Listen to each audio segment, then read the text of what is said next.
محترم خواتین و حضرات، آپ سب لوگوں کو خوش آمدید آج کی اس نئی پوڈ کاسٹ کے اندر۔ جیسا کہ اشفاق احمد صاحب فرماتے ہیں کہ ہر دور میں ہر ٹیکنالوجی کے اندر ہر اپنے ڈفرینٹ سسٹمز کے اندر ہر قسم کے ڈفرینٹ بابے ہوتے ہیں، تو آج ہمارے پاس ٹیکنالوجی کے اندر ہمارے ایک بابا موجود ہے جو اشفاق احمد صاحب کے تلفظ میں ایک ایسی شخصیت ہوتی ہے جن کے ہاتھ سے کئی لوگوں کو فوائد پہنچتے ہیں۔ آج ہمارے ساتھ مسٹر عثمان صاحب یہاں موجود ہیں، یہ ہمارے استاد بھی ہیں، ہمارے مرشد بھی ہیں، اور آج ہم ان سے کچھ سوالات کریں گے ان کے سو فار ایکسپیرینس کے بارے میں کہ ان کا جو زمانہ اور ان کا جو سارا ٹائم اسپینڈ گزرا ہے ٹیکنالوجی کے اندر، واز از ایکسپیرینس، اور ابھی کیسے دیکھتے ہیں آئندہ آنے والے وقت کو، اور ان سب چیزوں کے بارے میں۔ السلام علیکم سر، کیسے ہیں آپ؟ خیریت سے ہیں آپ سر؟ الحمدللہ، آپ ٹھیک ٹھاک؟ بالکل ٹھیک ٹھاک سر۔ سر میرا پہلا سوال تو آپ سے ہے کہ اگر آپ ہمیں کچھ اپنے پرانے تجربات کے بارے میں بتائیں تاکہ جو نئے نوجوان ہیں جو کہ ٹیکنالوجی کے اندر آنا چاہتے ہیں اور جو ویب انڈسٹری کو سیکھنا چاہتے ہیں باقی چیزوں کو، جو کہ آپ کا پرانا کو تقریباً 17 ایئرس کی آپ کی لائف ہے جو کہ ان ساری ڈومینس کے اندر گزری ہے، تو آپ کیسے دیکھتے ہیں کہ یہ چیز کیسے آگے بڑھ سکتی ہے مزید؟ بسم اللہ الرحمن الرحیم۔ جیسا کہ آپ نے میرا انٹروڈکشن کروایا ہے کہ میرے تقریباً 16-17 سال ہو چکے ہیں اس فیلڈ میں، اور میں نے ٹیکنالوجی تقریباً ویب کی جتنی بھی ٹیکنالوجیز ہیں ان سب پہ کام کیا ہوا ہے۔ اگر آپ کور کی بات کریں تو کور کی بھی تقریباً ہر قسم کے پروجیکٹس میں نے کیے ہوئے ہیں۔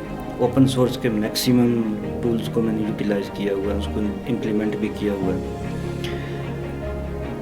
ٹیکنالوجی کیونکہ دن بدن جو ہے وہ اپ گریڈ ہو رہی ہے اور اس کے اندر ایڈوانسمنٹس بھی آ رہی ہیں اور نئی ٹیکنالوجیز انٹروڈیوس بھی ہو رہی ہیں، تو میرے خیال میں سب سے پہلے تو جتنے بھی ہمارے نئے اسٹوڈنٹس ہیں یا ینگ جنریشن ہے اس کا اپ ٹو ڈیٹ ہونا بہت ضروری ہے، اور اپ ٹو ڈیٹ ہونے کے لیے سب سے پہلے انہیں اس ٹیکنالوجی کی بیس کا پتہ ہونا بہت ضروری ہے۔ اگر آپ ویب ٹیکنالوجیز کی بات کر رہے ہیں تو ویب ٹیکنالوجیز کی جو بیس ہے وہ جو کور ڈیولپمنٹ ہے وہ ہے۔ اب جس بھی ڈیولپر نے کور کے اندر کام نہیں کیا ہوا اس کے لیے اوپن سورس سیکھنا یا کوئی فریم ورک سیکھنا اس کے لیے اتنا آسان نہیں ہے۔ کور کے اندر جس ڈیولپر کی لاجک اسٹرانگ ہے اس کے لیے ان سارے ٹولز کے اندر کام کرنا بہت آسان ہے۔ اب آتے ہیں آپ کے کوشچن کی طرف کہ آپ نے یہ پوچھا ہے، کوشچن بھی پوچھا مجھے بولیں گے سر؟ ہمارا سوال یہ تھا کہ سو فار آپ کیسے دیکھتے ہیں جو ہماری جو نیو جنریشنز ہیں، جو نیو ایڈمیشنز یا یونیورسٹی کے اندر ہو رہے ہیں بچوں کے، انہیں کس طرح سے کن گیجٹس کے ساتھ اپنے یہ جو ٹیکنالوجیز ہیں، اور کیا ان کے لیے پیٹرن ہونا چاہیے کہ وہ کہاں سے اسٹارٹ لیں، اور وہ کیا فٹ پرنٹس ہونے چاہیے جس کے تھرو ان ساری جو آپ کی لیٹسٹ ٹیکنالوجیز ہیں ان تک ان کی رسائی ممکن ہے؟ دیکھیں، آج کل کیونکہ یونیورسٹیز بھی ٹھیک ٹھاک جو ہے وہ ان کے پاس ٹولز موجود ہیں، لیبز موجود ہیں۔ اس سے پہلے تو یہ ہوتا تھا کہ یونیورسٹی جو ہے وہ ڈائریکٹ تھیوری کی کلاسز لے کے بچوں کو جو ہے وہ تھیوری پڑھا کے ایگزام لے کے ان کو جو ہے وہ گریجویٹ کر کے یہاں سے فارغ کر دیتی ہے۔ تو آج کل لیبز بھی موجود ہیں، اکوپمنٹس بھی موجود ہیں، آپ کے پاس ہارڈ ویئرز بھی موجود ہیں، سافٹ ویئرز بھی موجود ہیں، اور لائسنس سافٹ ویئرز بھی موجود ہیں یونیورسٹیز کے پاس، کیونکہ HEC نے جو ہے وہ کافی ساری چیزیں پرووائڈ بھی کی ہوئی ہیں ساری یونیورسٹیز کو۔ تو میرے خیال میں جتنے بھی اسٹوڈنٹس ہیں ان سب کو یہاں پہ ڈیلی تھیوری کی کلاس کے ساتھ ساتھ پریکٹیکل بھی کروانا چاہیے۔ اب اگر 1 گھنٹے کی کلاس ہے تو ان کا کم از کم 1 گھنٹے کا پریکٹیکل ڈیلی ہونا چاہیے، ضروری ہے۔ ان کو اگر انوائرمنٹ ملے گا سیکھنے کا، ٹیکنالوجی سیکھنے کا، تو وہ ایزیلی سیکھ سکیں گے۔ دوسرا، پرانی ٹیکنالوجیز سے اگر سٹارٹ لیتے ہیں کورسز کے اندر ہیں تو ان کو ریپلیس کریں لیٹسٹ ٹیکنالوجیز کے ساتھ، یہ ایک بہت بڑی چینج آئے گی، کیونکہ کورسز جو ہیں ہمارے وہ بھی اپ ٹو ڈیٹ نہیں ہیں، ان کو چینج کریں، ان کے اندر لیٹسٹ ٹیکنالوجیز لے کے آئیں، بچوں کو جو ہے وہ 1 by 1 لیٹسٹ کورسز کروائیں، ٹھیک ہے، اور ان کو پراپر پریکٹیکل کروائیں اور ان کو پروجیکٹ بیس کے اوپر لے کے آئیں کہ ڈگری ان کو اس ٹائم پہ ملے گی جب انہوں نے اتنے پروجیکٹس لمیٹڈ، اس کی کوئی لمٹ رکھیں کہ اتنے پروجیکٹس انہوں نے کمپلیٹ کرنے ہیں، تو وہ اس کے بعد پھر ان کو ڈگری ملے۔ اس میں یہ ہوگا کہ بچے کی لرننگ بھی ہو جائے گی, پریکٹیکل ایکسپیرینس بھی ہوگا, اور جس وقت وہ مارکیٹ میں آئے گا تو اس کے بعد وہ کہیں پہ بھی مار نہیں کھائے گا. بہت شکریہ سر, آپ کے جواب میں واقعی فرصت تھی. ایک سوال میں آپ سے اور پوچھنا چاہوں گا کہ کلمیہ ہے کہ جو بھی ہمارے نئے اسٹوڈنٹس جو یونیورسٹی سے باہر جاتے ہیں تو ہم ایک بڑی مقدار میں ایک ویکیوم دیکھتے ہیں ان کی لرننگ کے اندر, ان کی ایڈجسٹیبلٹی کے اندر, مارکیٹ کے اندر. اور کہیں نہ کہیں اس کی ریزن یہ بتائی جاتی ہے, ریزن یہ سمجھی جاتی ہے کہ جو ہمارا اکیڈیمک جو ہمارے ٹیچرز ہوتے ہیں, اسٹاف ممبرز ہوتے ہیں, وہ تھیوریٹیکل کانسیپٹس پر زیادہ زور دیتے ہیں, جس کی وجہ سے بچے یونیورسٹی سے باہر جاتے ہیں تو ان کے پاس وہ ایسی ٹیکنالوجیز کے ساتھ وہ اکوپ نہیں ہوتے کہ وہ مارکیٹ میں خود کو ایڈجسٹ کر پائیں.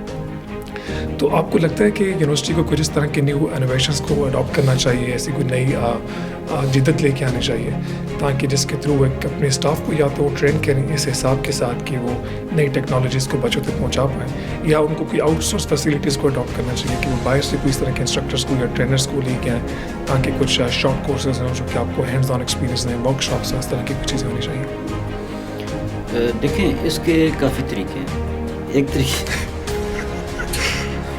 ایک طریقہ تو یہ ہے کہ ایک تو بات آپ نے خود کہی ہے کہ جو فیکلٹی یا اسٹاف ہے اس کا اپ ٹو ڈیٹ ہونا بہت ضروری ہے. ان کو بھی پراپر ٹریننگس کروائی جائیں, ٹھیک ہے, تاکہ وہ جتنے بھی اسٹوڈنٹس ہیں ان کو آگے سے وہ چیزیں سکھا سکے, پڑھا سکے. دوسرا, یہاں پر انڈسٹری کا لنک ہونا بہت ضروری ہے. ڈیورنگ اسٹڈیز اگر انڈسٹری کے ساتھ اسٹوڈنٹ کی لنکیجز ہو جائیں, اس کو پروجیکٹس ملنے شروع ہو جائیں, اس کو لرننگ پلیٹ فارم مل جائے تو میرے خیال میں اس کے لیے بہت بہتر ہوگا. دوسرا ساتھ یونیورسٹی جو ہمارے 4 ایئرس پروگرام ہے اس کے ساتھ ساتھ پروفیشنل سرٹیفکیشنز بھی اسٹارٹ کریں. ضرور ہونی چاہیے سر, کیونکہ آپ نے دیکھا ہوگا UAE میں, یورپ میں, امریکہ میں بیچلر یا ماسٹرز ڈگری کے بجائے جو ہے نا وہ سرٹیفکیشنز کو زیادہ زور دی جاتی ہے. تو سرٹیفائڈ بندہ جو ہوتا ہے وہ اس کے پاس نالج ٹھیک ٹھاک ہوتا ہے اور وہ ٹیکنیکل کام بھی جانتا ہے, وہ پریکٹیکل بھی جانتا ہوتا ہے, اسے پتہ ہوتا ہے جو بھی بیس ہے اس کا اسے علم ہوتا ہے. تو میرے خیال میں یہ چیزیں ہمارے یونیورسٹیز کے اندر ہونا بہت ضروری ہے. ہم نے ریسنٹلی دیکھا سر آپ ایک انوویٹیو آئیڈیا کے ساتھ اس یونیورسٹی کے اندر آئیں اور آپ بھی چاہتے ہیں کہ آپ کچھ ایسے ہینڈز آن ایکسپیرینسز اور ایسے ہینڈز آن کورسز بچوں کو کروانا چاہتے ہیں جو کہ آپ کا آلریڈی پرولونگ ایکسپیرینس ہے ویب انڈسٹری کے اندر, اور آپ کچھ ایسے کورسز کو لے کے آنا چاہتے ہیں کہ جن کے تھرو بچے آسانی کے ساتھ اور نہایت قلیل وقت کے اندر وہ ایک بہتر طریقے سے چیزوں کو اڈاپٹ کر پائیں گے. تو آپ کی ریسنٹلی ایک آپ نے کمپنی جو آپ نے اسٹیبلش کی ہے, آپ اس کے بارے میں تھوڑا سا اگر آڈینس کو بتانا چاہیں گے, آپ کیسے دیکھیں اس کے آبجیکٹیو اور ویژن کو, کیسے آپ ان کو اچیو کرنا چاہتے ہیں؟ جی بالکل, اسی چیز کو دیکھتے ہوئے ہم نے یہاں پر بزنس انکوبیشن سینٹر میں ایک کمپنی لانچ کیا, کومیکس سولوشنز. اس میں انشاءاللہ ہم یہ جتنی بھی پروفیشنل سرٹیفکیشنز ہیں, کورسز ہیں, یہ اسٹارٹ کروائیں گے ان نیئر فیوچر. اس کے ساتھ ساتھ ہم پروڈکٹ بیس پہ بھی کام کر رہے ہیں. ہماری کچھ پروڈکٹس ریڈی پڑی ہوئی ہیں, کچھ ہم بنانے جا رہے ہیں. تو وہ ہم انڈسٹریز کے اندر ڈفرینٹ, ہماری اطار انڈسٹریل اسٹیٹ ہے اس کو ہم ٹچ کریں گے سب سے پہلے لوکل سطح پہ. اس کے بعد پھر ہمارے فارن کے کلائنٹس ہیں, کیونکہ میرا تو آئی ٹی انڈسٹری کا پچھلے 16 سال کا ایکسپیرینس ہے اور 8 سال میں اسلام آباد میں بھی پرائیویٹ سیکٹر میں جاب کر کے آ چکا ہوں. اور وہاں پر بھی جو پرانے میرے کانٹیکٹس تھے وہ ابھی تک میرے ساتھ کانٹیکٹ میں ہیں, اور انشاءاللہ ہم ان سے بھی پروجیکٹس پک کریں گے. یہاں پر بچوں کو انٹرنشپ بھی دیں گے, ان کو ہم ٹیکنیکل کام بھی سکھائیں گے. کوشش ہماری یہی ہے کہ ہماری جتنی بھی سورسز یہاں پہ ہیں, جتنی بھی ریسورسز ہیں ان کو یوٹیلائز کیا جائے. جتنی بھی ہمارے پاس کریم ہے یونیورسٹی کی اس کو پک کر کے اپنے پاس کمپنی کے اندر لایا جائے, ان کو پلیٹ فارم دیا جائے تاکہ وہ ہمارے لیے بھی بینیفیشل اور یونیورسٹی کے لیے بھی, اور کم از کم وہ اپنی انکم خود اسٹارٹ کر سکیں. یقیناً سر یہ ایک بڑی عمدہ آپ کے خیالات ہیں. اس کے ساتھ میں آپ سے ایک اور سوال پوچھنا چاہوں گا, چونکہ آج کل آپ کو پتہ ہے کہ ہمارا ملک مختلف اکنامیکل چیلنجز سے گزر رہا ہے, اور ہماری جتنی بھی ڈفرینٹ سرٹیفکیشن اس طرح کی جو آپ کے لرننگ کورسز ہوتے ہیں, جہاں تک فزیکل ٹیچر انوالو ہوتا ہے اور بچے جو کہ فزیکل ٹیچر کی انوالومنٹ بہتر سیکھتے ہیں چیزوں کو, تو وہاں آج کل فیسز بہت زیادہ ہیں اور ان کی اس لیے کافی زیادہ بچے ایسے ہیں جو کہ ان کے لیے چیزوں میں خود کو ایڈجسٹ کرنا مشکل ہوتا ہے. تو آپ کیا سوچ رہے ہیں, آپ کے کیا پلانز ہیں کہ آپ کتنا آسانی سے بچوں تک کسی چیز کی رسائی ممکن بنائیں گے اپنے کورسز کی, اور کیا آپ کی فیس کی اس کی حدود ہوں گی اور کتنی کی لمٹس ہوں گی, آپ کس طرح سے اس چیز کو آگے لے کے جانا چاہتے ہیں؟ جی فیسز کی جو بات ہے، فیس ہماری کوشش یہی ہے کہ بہت کم ہو، کیونکہ آج کل آپ کو پتہ ہے ہر بندہ جو ہے نا وہ اتنی یونیورسٹی کی اتنی فیس دینے کے بعد افورڈ نہیں کر سکتا کہ وہ ایکسٹرا بالکل صحیح چیزوں کو بھی لے کر تو فیسز ہماری بہت کم ہوں گی، مارکیٹ سے بہت کم ہوں گی.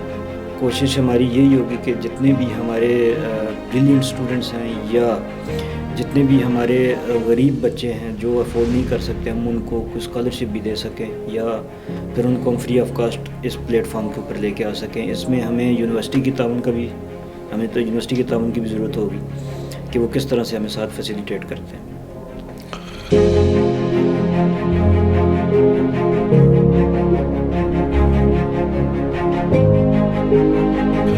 اور دوسری بات یہ کہ آپ جو کوشچن کرتے ہیں نا وہ سوال سے بڑا کوشچن ہوتا ہے. کوشچن صرف ایک یا دو تین جملوں کا ہونا چاہیے. سر یہ اینکر کو بات ایکسپلین کر کے بتانی پڑتی ہے سر. تو نہیں لیکن کوشچن شارٹ ہوتا ہے، آنسر لینتھی ہے. سر اینکر کو اپنی پیسز بھی رکھنی پڑتی ہے. سارا کام کیس بولتا رہے گا تو اینکر کیا کرے گا سر بیچ میں؟